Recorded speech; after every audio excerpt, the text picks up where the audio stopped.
Bienvenue pour cette exploration des caractéristiques physiques qu'on associe souvent aux athlètes de MMA qui viennent d'Afrique de l'Ouest.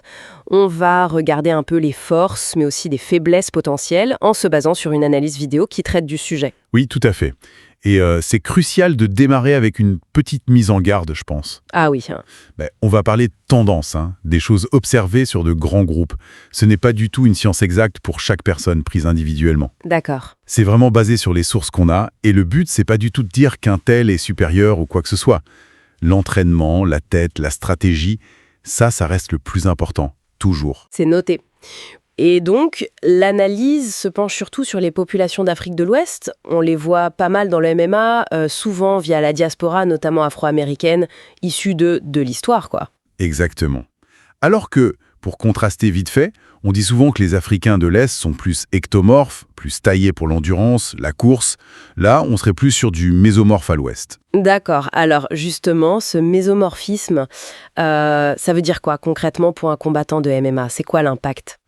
Le mésomorphe, c'est, on va dire, la facilité à prendre du muscle, à avoir un physique athlétique assez naturellement. Et souvent, ça va de pair avec une majorité de fibres musculaires rapides. Ah, les fibres rapides, pour l'explosivité, c'est ça? Voilà, exactement. L'avantage direct, c'est cette capacité à générer beaucoup de puissance très vite.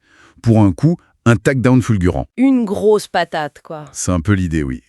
Et il y a même des théories. Comme quoi ce morphotype serait une adaptation ancienne liée à une meilleure résistance à la malaria, qui était très présente là-bas. Fascinant. Donc, potentiel de chaos, grosse accélération. Mais est-ce qu'il y a un inconvénient? Tout miser sur l'explosif, ça doit coûter quelque part, non? Ah bah oui, forcément. Ces fibres rapides, elles sont géniales pour la puissance, mais elles consomment énormément d'énergie. Elles sont beaucoup moins endurantes que les fibres lentes. D'accord. Du coup, tenir un rythme très élevé pendant 3 rounds, ou pire, 5 rounds, ça peut devenir un vrai challenge pour le cardio, la gestion de l'effort. C'est le fameux dilemme, puissance ou endurance. Classique, je vois. Passons à un autre point, très visible celui-là, l'allonge. On parle souvent de membres, bras et jambes, plus longs en moyenne. L'avantage pour le striking, pour tenir à distance, ça semble évident, hein? Oui, tout à fait. Avoir une plus grande portée, ça permet de toucher sans être touché, ou moins facilement. C'est un atout énorme debout pour gérer la distance. Mais c'est pas tout. En grappling aussi, ça peut jouer. Une grande allonge, ça peut rendre certains étranglements plus faciles à placer. Je pense aux darce choke, aux anacondas, où il faut comme enrouler l'adversaire. Ah oui, d'accord. J'y avais pas pensé pour le sol. Mais alors, cette allonge, si les bras et les jambes sont plus longs, est-ce que ça ne devient pas aussi une cible plus facile? Pour les clés, par exemple, une clé de bras, une clé de jambe. C'est exactement ça, le revers de la médaille potentielle. Des leviers plus longs, mécaniquement, ça peut être plus facile à attaquer avec une clé articulaire. L'adversaire a potentiellement plus de facilité à saisir le membre, à l'étendre pour appliquer la soumission. Donc ça demande une défense très très rigoureuse, une bonne technique pour sortir de ces situations. Encore un truc à double tranchant, quoi. Ok, donc on a explosivité et allonge, avec les plus et les moins. Est-ce qu'il y a d'autres points peut-être moins évidents au premier coup d'œil? Oui, la source qu'on analyse mentionne aussi une densité osseuse. En moyenne, elle serait souvent plus élevée. Densité osseuse, c'est-à-dire? Des os plus denses, ça veut dire plus lourd, certes, mais surtout plus solide, plus résistant aux fractures. Et dans un sport comme le MMA, avec tous les impacts... Ah oui, ça c'est un avantage clair, pour encaisser les coups, les blocages. Exactement. C'est un plus indéniable pour la durabilité, on va dire. Pour résister au choc, que ce soit sur les bras en bloquant des high kicks ou sur les jambes avec les low kicks. Et est-ce que ça pourrait aussi jouer sur la puissance des coups donnés? Un os plus dense qui frappe, ça fait plus mal? C'est possible, ça? C'est une bonne question. C'est une hypothèse qui se tient, même si c'est difficile à mesurer vraiment. Mais oui, on peut imaginer qu'un os plus dense transfère l'énergie de l'impact de façon peut-être plus brutale, plus efficace. C'est plus subtil comme avantage, mais ça pourrait contribuer à la sensation de lourdeur des frappes. Intéressant, d'accord.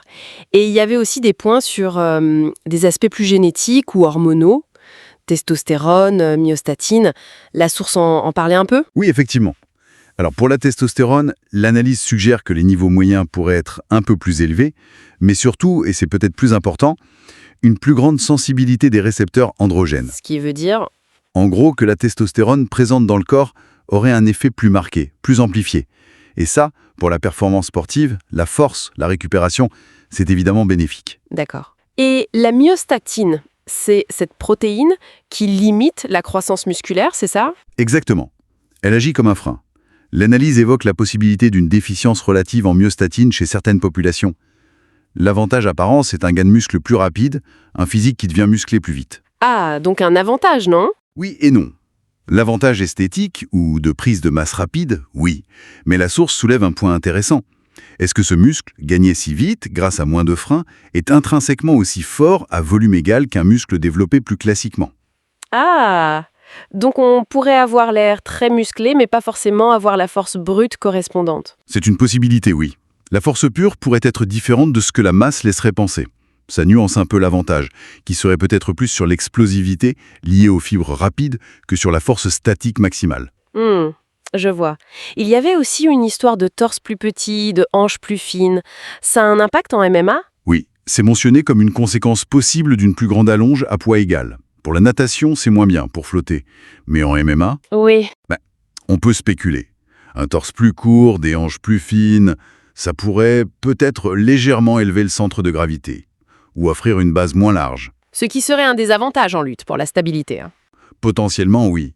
En lutte, un centre de gravité basse est souvent clé pour la défense de takedown, pour la stabilité au sol. C'est plus une hypothèse basée sur les principes biomécaniques, faut rester prudent. D'accord. Et le dernier point, c'était tendon d'Achille long, mollet court, pied plus grand. Ça joue vraiment en combat.